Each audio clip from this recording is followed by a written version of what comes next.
por el poder de Grayskull, ya tengo el poder. Y claro, esta frase icónica de los años 80 el día de hoy necesita recordarnos que precisa evolucionar en la segunda parte, en el ya tengo, aún ya tenemos el poder. Es decir, cómo pasar del individualismo de los años 80 al liderazgo colectivo del siglo XXI.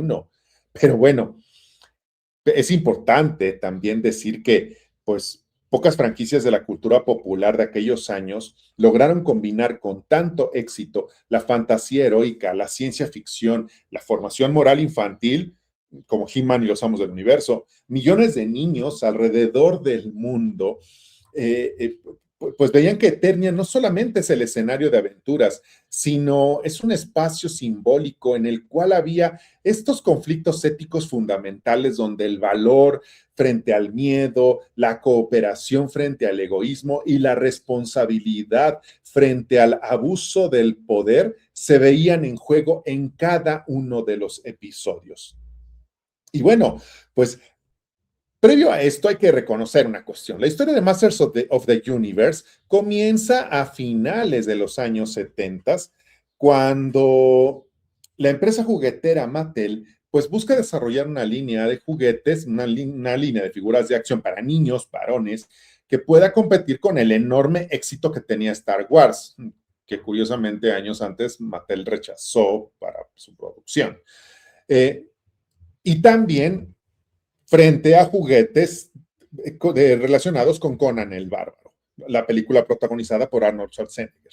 Y claro, el éxito creciente de la fantasía heroica y de la ciencia ficción convenció a la compañía de crear un universo que combinara elementos de ambos géneros. El resultado fue una síntesis extraordinaria. De Conan heredó la estética del héroe musculoso, el combate con la espada, la ambientación de fantasía épica, esta cuestión mágica.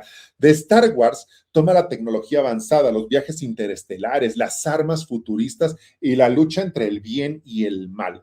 Así nace Eternia, un mundo donde castillos medievales coexisten con vehículos antigravitacionales y donde la magia convive con la ciencia.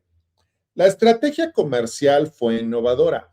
Los juguetes aparecieron primero, después viene una narrativa con un mayor sentido, porque vienen los minicómics incluidos en las figuras de acción que amplían el universo, hasta llegar a Filmation, que produce una serie animada en el 83 y así se consolida la franquicia como tal. La versión pues más conocida que conocemos es esa, la de los 80, la de Filmation, entre el 83 y el 85. En ella, el príncipe Adam, heredero del reino de Eternia, posee la capacidad para transformarse en He-Man, invocando el poder del castillo Grayskull mediante la célebre frase, por el poder de Grayskull, ya tengo el poder. Otras traducciones que decían, yo soy He-Man, ¿no? La estructura narrativa era sencilla, eficaz. En cada episodio, Skeletor, cualquier aliado de él o un ser malvado, desarrolla un plan para conquistar Eternia o apoderarse de los secretos del castillo Grayskull. He-Man, acompañado por personajes como Sorceres, Manatán, Stila, Orko, Battlecat, Stratos, etc., enfrenta el desafío y restablece el orden. Aunque la serie, pues sí, seguía patrones repetitivos, ofrecía algo poco común para la televisión infantil de la época, una reflexión moral explícita al final de cada capítulo. Se rompió la cuarta pared, los personajes se dirigían directamente al público para compartir una enseñanza relacionada con la historia que estaba recién vista. Posteriormente, aparecieron variantes importantes de la franquicia, ¿no? Las nuevas aventuras de He-Man en los 90s, trasladó a nuestro héroe a un contexto más espacial. La serie del 2002, producida por Mike Jung Productions, que profundiza en la mitología de Eternia, le da origen a muchos personajes, prácticamente a todos. Y bueno, las producciones más recientes de Netflix, como Masters of the Universe Revelation, Masters of the Universe Revolution, o tal cual la de Masters of the Universe de CGI, que reinterpretan los personajes para las nuevas generaciones y enfatizan cada vez más una cosa, el trabajo colectivo y la construcción compartida del heroísmo. Ahora, en la versión de los 80 está la cuestión de la moraleja, ¿no? un sentido antropológico muy fuerte aquí, porque todos los seres humanos al final de cuentas aprendemos a partir de relatos. Las sociedades transmiten sus valores, normas, aspiraciones a través de narraciones que permiten comprender simbólicamente el mundo. Las fábulas de Esopo constituyen un ejemplo clásico. Historias aparentemente sencillas, como la liebre y la tortuga o el león y el ratón, enseñan virtudes como la perseverancia, la humildad o la gratitud. Del mismo modo, las parábolas semíticas, especialmente por las que los evangelistas ponen en boca de Jesucristo, emplean situaciones cotidianas para comunicar principios éticos, principios muy profundos sobre la compasión, la justicia, el perdón, la responsabilidad. He-Man, guardando sus, digamos, distancias correspondientes, pues puede entenderse como una versión contemporánea de esa antigua tradición pedagógica. Cada episodio funciona como una pequeña parábola adaptada al lenguaje infantil audiovisual de finales del siglo XX. La lucha contra Skeletor no solamente representaba un enfrentamiento físico, también una confrontación simbólica entre pues, distintas formas de entender el poder. Mientras Skeletor busca dominar, controlar y someter, He-Man utiliza su fuerza para proteger, servir, restaurar el equilibrio. El mensaje era simple, pero profundamente significativo para la formación moral infantil.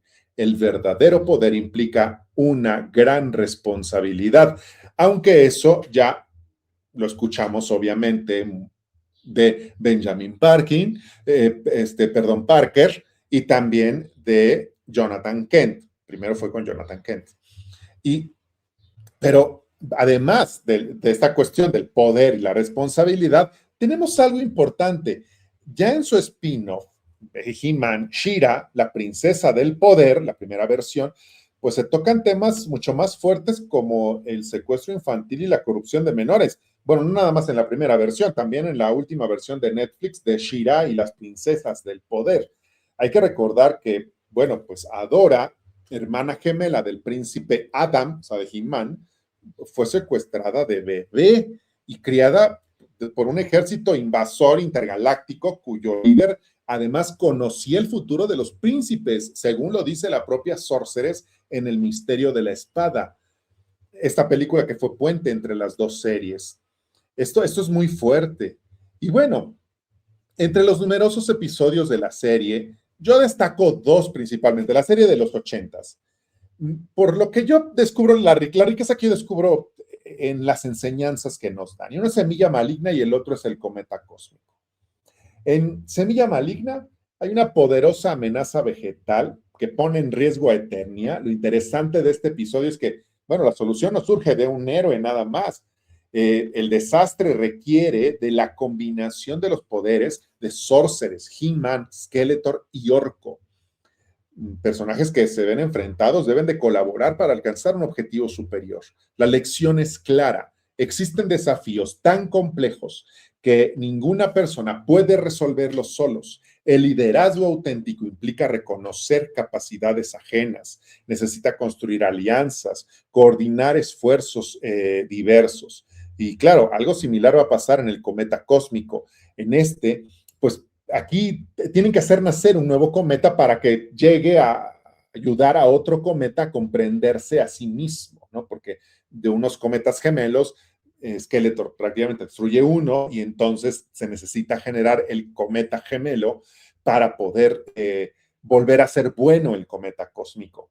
En este sentido, las cualidades morales de quienes participan van a ser importantes. Sorceress, He-Man, Man at Arms y Tila aportan la nobleza de sus corazones para dar vida al nuevo astro, la nobleza de sus corazones. Mientras el amo de los cometas, el mago Sagraz, deposita su confianza en ellos y crece la confianza en él mismo que la había perdido.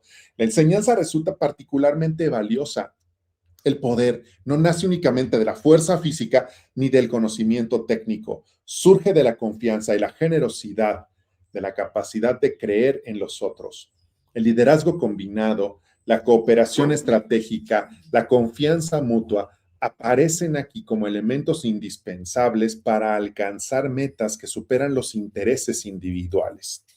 Y bien, pues No podemos no hablar de la recién estrenada película de Masters of the Universe, ¿sí? Que además llega en un momento cultural particularmente interesante. Vivimos en una época marcada por problemas muy complejos. Ningún individuo solo, seamos sinceros, nadie solo podría resolver esto.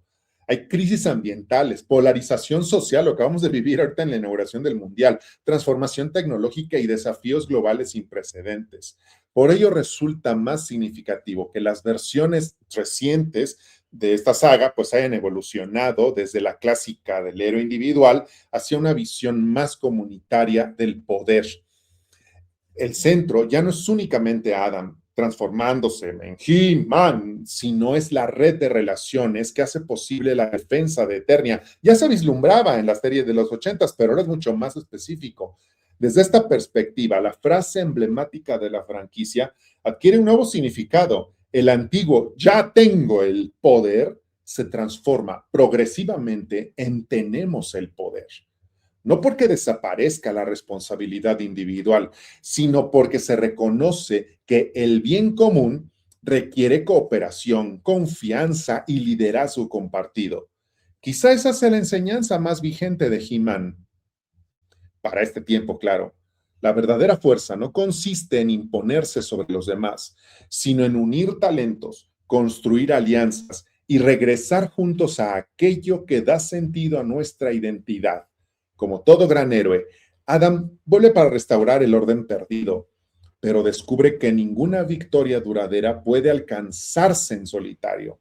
Y esta lección tan sencilla como profunda sigue siendo tan necesaria hoy como hace 40 años. Ya tenemos el poder.